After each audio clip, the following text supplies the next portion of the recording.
이 세대 차이는 신앙 전승의 가장 큰 적입니다. 이것을 막는 민족이 유대인입니다. 좀 이따 유대인들에 대해서도 말씀을 드리겠습니다.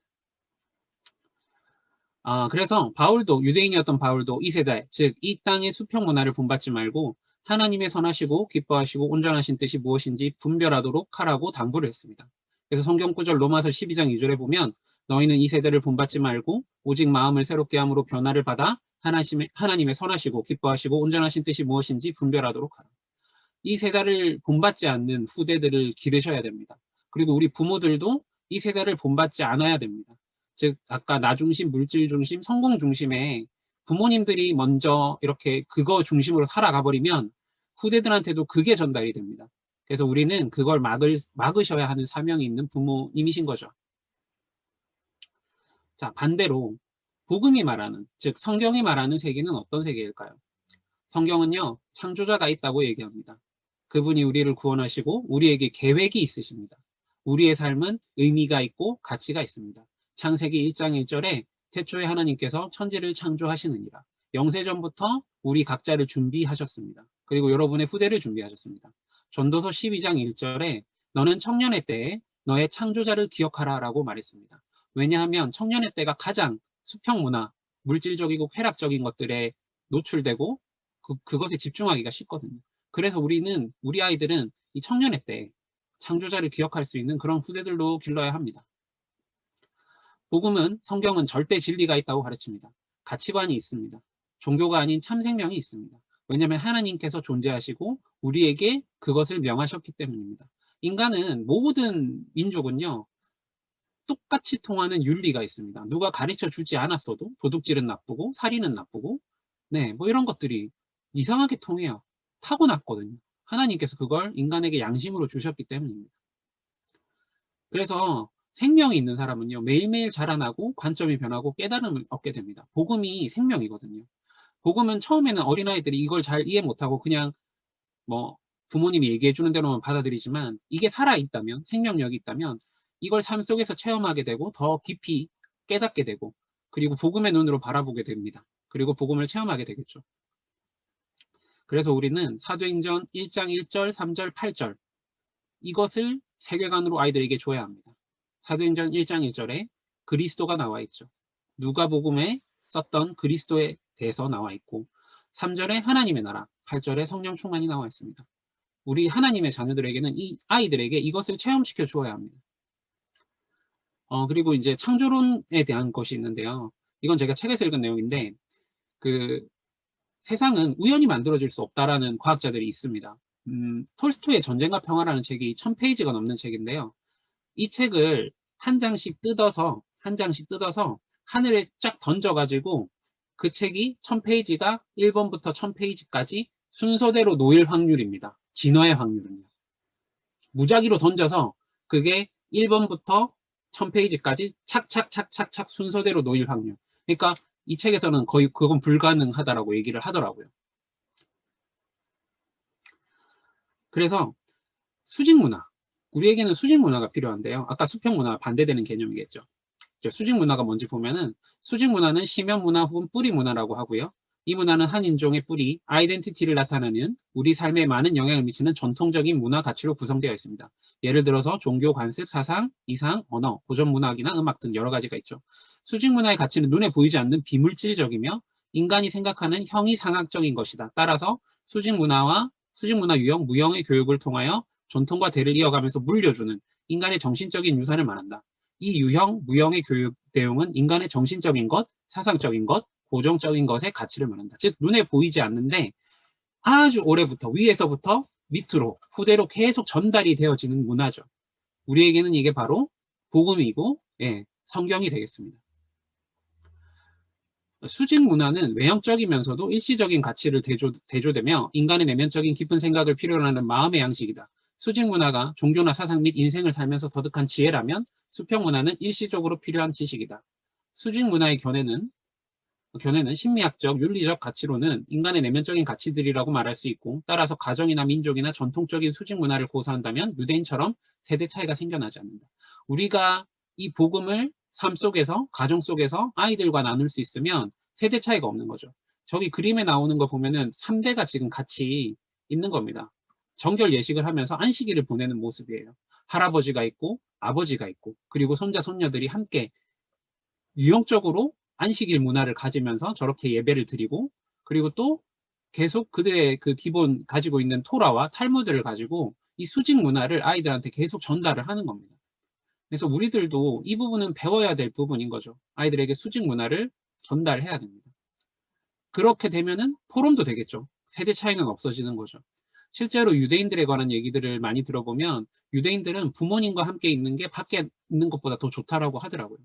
그들은 밖에서 시간을, 그러니까 10대들이 밖에서 노는 것보다 부모님과 함께 놀고 대화하고 그리고 심지어 노래방 기계까지 가지고 집에서 같이 파티를 해요.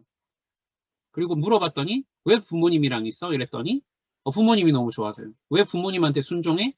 부모님이 너무 좋아서 부모님을 기쁘게 해주고 싶어서 순종합니다. 라는 유대인 아이들 얘기들 많이 나오게 됩니다. 세계관 관련 추천 도서는요. 세계관을 분별하라 라는 책인데 이 책은 사실 좀 추천하기가 두려운 책입니다. 너무 두껍고 이 책은 뭐 일독하시겠다는 마음을 버리시고 한 번씩 생각날 때마다 펼쳐보신다 생각하거나 혹은 뭐 팀을 짜셔가지고 책으로 스터디를 해보시는 걸 권유드립니다. 너무 두껍고 내용이 좀 어렵습니다. 그렇지만 너무나 좋은 책이라 추천드리고요. 그리고 순전한 기독교라고 해서 기독교의 최고의 지성 중에 한 명인 C.S. 루이스가 지은 책이고요. 이 책에는 뭐 단순 세계관을 넘어서 여러 가지 너무 좋은 내용들이 많기 때문에 꼭 한번 봐주셨으면 좋겠습니다. 그리고 좀 그나마 좀 쉬운 세계관 책은 니고데모의 안격이라는 책입니다. 복음적인 성경적인 세계관은 창조, 타락, 구속 이렇게 연계가 되는 세계관이거든요. 그걸 잘 설명하고 있는 책입니다. 추천드립니다. 부모의 역할은 뭘까요? 양육자, 교사. 네, 부모한테 교사가 있어요. 게다가 제일 중요한 거는 언약 전달자입니다. 우리가 요거는 한번 생각해 보셔야 돼요. 요즘에는 부모님들이 교사라는 정체성을 많이 놓치고 있어요. 교육은 전문가가 해야 되는 거라고 생각해가지고 교육을 바깥으로 자꾸 아이들을 내보냅니다. 물론 맞벌이나 이런 것들 때문에 어쩔 수 없는 경우도 되게 많지만 내가 이걸 내 아이한테 내가 무슨 전문 지식이 있다고? 내가 학위가 없는데 어떻게 가르치지? 라고 하면서 자꾸 아이들을 밖으로 보냅니다. 근데 유대인들은 부모가 제1의 교사거든요. 그리고 더 중요한 것은 하나님께서 이 부모에게 언약을 전달할 사명을 맡기셨다는 겁니다. 전도는 수직적인 전도와 수평적인 전도 두 가지가 있습니다.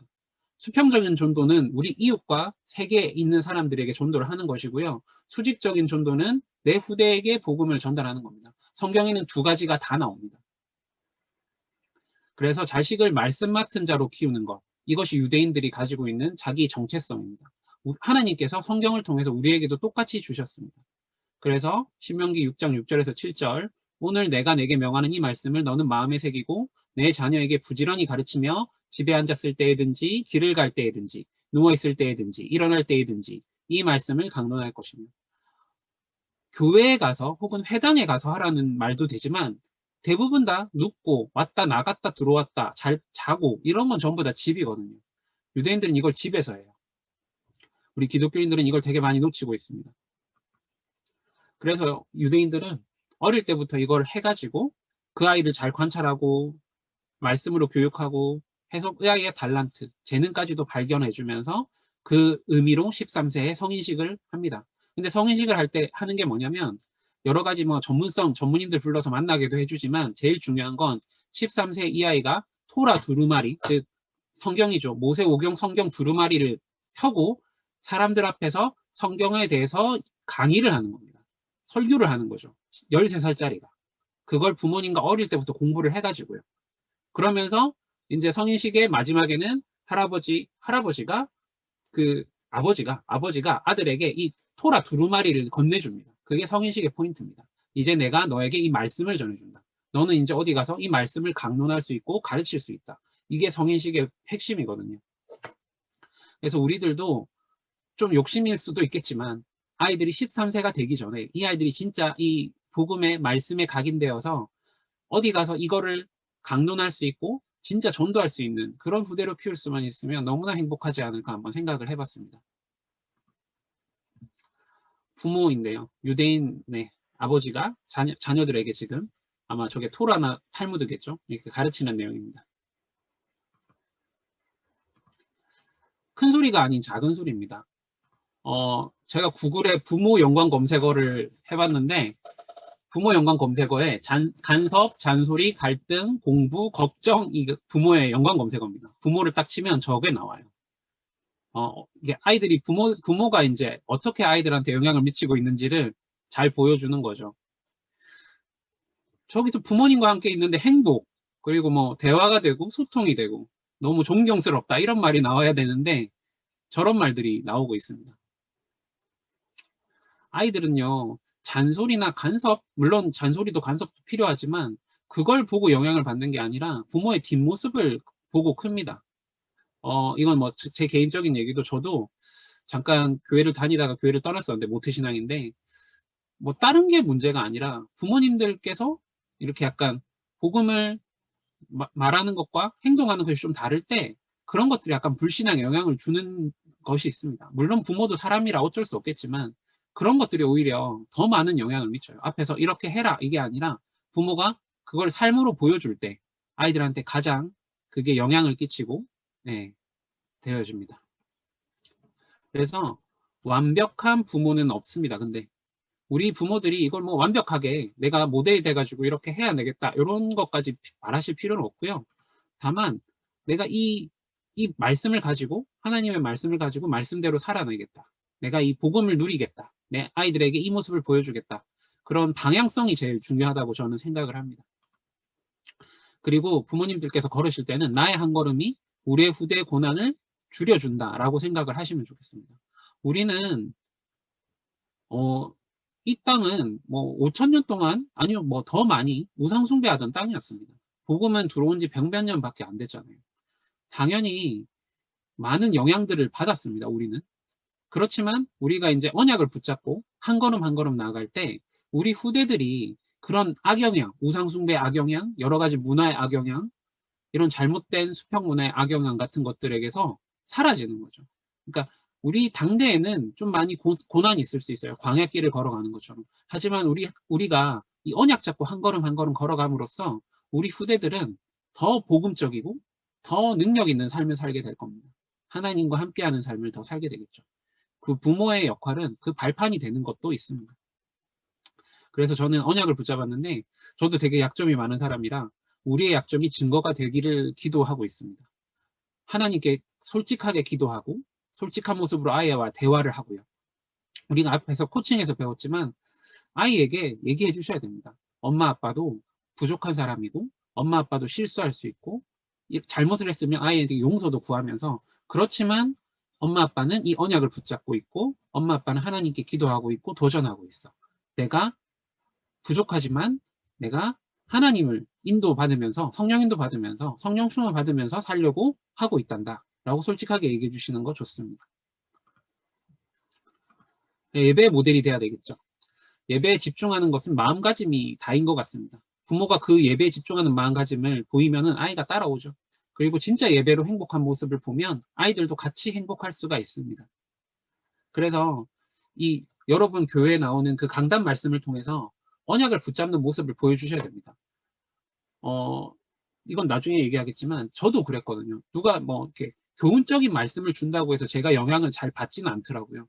저는 그 사람이 그 말씀을 붙잡고 응답받는 모습을 통해서 믿음이 많이 생기더라고요. 그래서 문제 속에서 문제의 답을 말씀을 통해서 붙잡는 모습을 아이들한테 많이 보여주시고 얘기해 주시면 좋겠어요. 예를 들어서 엄마 아빠가 요즘에 인간관계로 이런 갈등이 있었어. 근데 오늘 목사님 말씀을 들었더니 이 말씀을 하나님이 목사님을 통해서 나에게 주신 것 같아. 그래서 엄마 아빠는 이 말씀을 붙잡고 기도할 거야. 그러고 나서 기도 응답받은 내용을 아이에게 포럼하고 고민하고 있던 부분에 대해서 솔직하게 기도 포럼, 말씀 포럼을 하면은 그 아이가 진짜 하나님께서 이렇게 응답해 주시고 역사해 주시는구나라는 걸 보게 되겠죠. 저도 마찬가지였습니다. 제가 모태신앙이었다 교회를 떠났다가 돌아오는데 시간이 많이 걸렸어요. 왜냐하면 세상적인 것들을 너무 많이 받아들여가지고 믿음이 다시 회복되지 않더라고요. 대신 이제 말씀을 이렇게 누리는 사람들과 함께 보내게 됐습니다. 시간을. 그러다 보니까 그 사람들이 말씀을 포럼하고 성령인도 받는 모습들을 얘기를 하면서 저한테 그게 알게 모르게 영향을 미치더라고요. 아, 진짜 하나님의 말씀이 살아계시구나 라는 걸 좀 체험을 하게 되었었습니다. 우리 아이들한테 이 체험만 있어도 어디 가서 흔들릴 일이 없겠죠. 말씀을 놓치거나 예배를 놓칠 일은 없을 것 같습니다. 이게 체험이 되어진다면요. 문제는 이게 체험이 되어지지 않고 그냥 막 옆으로 흘러가는 말 같은 경우는 이제 예배 집중할 수 없는 거죠. 그리고 우리 부모들은 기도의 모델이 되어야 됩니다. 부모님이 기도하는 시간을 가지십시오. 우선순위를 두시고 시간을 관리하면서 기도를 최우선으로 두셔야 아이들이 보고 와, 우리 엄마 아빠 기도하네? 와, 그럼 나도 해야지. 엄마 아빠 기도 응답 받았네? 나도 해야지. 이렇게 하거든요. 조금 자랑 같지만 우리 딸도 제가 그 기도를 하거든요. 한 60일 정도 매일매일 하고 있는데 그걸 이제 표로 이렇게 해놨어요. 냉장고에 붙여놨어요. 하루 5분 기도 이렇게 했는데 우리 딸도 그걸 보고 자기도 하더라고요. 아빠가 하니까. 그리고 거기다 5분 기도 체크란에 체크를 하고. 그래서 이제 한 번씩 딸아이가 이제 자기 방에 들어가서 기도할 때 이제 몰래 귀를 대고 들으면은 이렇게 좋은 기도를 하고 있는 모습을 보면서 부모로서 되게 뿌듯합니다. 그러니까 부모가 보여주셔야 돼요. 그리고 기도를 하는 것이 너무나 중요한 이유가 우리 삶에는 태풍이 너무 많아요. 어려움과 이런 것들이 너무 많습니다. 근데 진짜 기도하고 인도받고 힘을 얻으면 우리는 그 태풍과 풍랑을 헤쳐나갈 수 있죠. 문제가 있어야 진짜 선장을 알아보거든요. 그래서 우리가 문제 앞에 있을 때 집중기도와 성령 인도를 선택해야 됩니다. 제가 이걸 너무나 강조드릴 수밖에 없는 이유는 기독교인의 삶이라고 해서 문제가 없을 수는 없잖아요. 우리가 불신앙하지 않을 수는 없잖아요. 근데 그때가 제일 중요한 것 같습니다. 그때 내가 말씀 붙잡고 기도를 하면 하나님께서 응답을 주시고 우리 아이가 그걸 보면서 야, 저렇게 인도받는 거구나. 진짜 하나님 계시네. 우리 엄마 아빠가 말로만 하나님이라고 하는 게 아니라 문제 오니까 진짜 하나님 앞에 엎드려서 귀 기울이고 성령 인도 받네. 이거를 보여주시면 그건 최고의 각인이 되는 겁니다. 근데 만약에 이때 부모가 흔들려서 불신앙을 선택하고 하나님한테 묻지 않고 사람을 의지하고 이렇게 돼버리잖아요. 그러면 그 자녀에게는 믿음이 떨어집니다. 이게 큰 실수는 아닌 것 같아 보이는데 부모가 못나서 그런 것도 아니고 정상적인 것임에도 불구하고 이렇게 될 때는 아이에게 믿음이 떨어질 수 있습니다. 이거는 좀 제가 체험을 해봐서 알아요. 저희 어머님이 너무나 믿음이 좋은 분이지만 몇 번의 그런 실수를 하시는 걸 보면서 어린 제 마음에는 하는 물음표가 떴었거든요. 그 작은 물음표가 저에게 약간 방황의 시절, 그것도 물론 하나님이 허락하신 거지만 그런 것들을 좀 준 것은 아닌가 생각을 해봤습니다. 그래서 여러분들 뭐 문제 많을 거예요. 부부 사이 뭐 많죠. 저도 알아요. 저도 문제가 많고. 그렇지만 그때마다 하나님 앞에 진짜 엎드리는 기도의 시간, 기도의 모델이 되어 주셔야 됩니다. 저 같은 경우는 기도가 잘 안 돼서 기도를 몸부림치면서 이렇게 했어요. 뭐 1년 동안 기도가 되기를 소망하면서 기도를 했었어요. 예전에 청년 시절에 그랬고 지금도 이렇게 매일매일 체크를 하면서 기도 시간을 가지려고 노력 중입니다. 그래서 운동하면서 기도하는 것도 괜찮고요. 뭐 목사님 여러분 교회 목사님 말씀 귀에 꽂거나 좋은 목사님 강의 이렇게 꽂고 걸으면서 운동하면서 하는 것도 좋고 아침 시간에 눈 떠서 말씀을 듣는 것도 괜찮고 녹취를 하는 것도 괜찮고요. 그리고 저녁에는 제가 저녁 기도를 해보니까 되게 뭔가 힐링의 시간이 되는 것 같아요. 그러니까 천천히 호흡하면서 이렇게 가만히 앉아서 뭐 좋은 찬양곡을 가사가 없는 걸로 들으면서 하는데 이 기도를 하면서 저는 제 마음을 되게 많이 보고 제가 하나님께 집중하는 시간을 딱 이렇게 떼어 놓으니까 너무나 좋더라고요. 이게 습관이 될 때까지 좀 시간이 걸리긴 하지만 이걸 계속하면은 많은 것들의 치유가 일어나는 것 같습니다. 저희 그 세상 살기 힘들잖아요. 여러분들도 마찬가지일 거고 우리가 하루가 지나고 나면 데미지가 쌓여요. 제가 봤을 땐 그래요. 그래서 그 데미지가 있었는데 그걸 모르고 그냥 자버리거든요. 그냥 아무 생각 너무 피곤해 죽겠다 이러고 자거든요. 근데 기도하는 시간을 만약에 가지시면요 그 데미지들이 보입니다. 객관적으로 보이게 돼요. 아, 내가 이런 마음이었구나. 아, 내가 이것 때문에 좀 마음이 좀 안 좋았구나. 누가 나한테 이렇게 말했는데 이렇게 좀 그랬네. 내가 이 문제를 가지고 걱정하고 있네. 그런 생각이 들더라고요. 그럴 때 하나님 앞에 솔직하게 기도하고 그거에 대해서 이제 나중에 가족과 포럼할 수 있다면 정말 좋은 언약의 문화가 아닐까라는 생각을 한번 해봤습니다.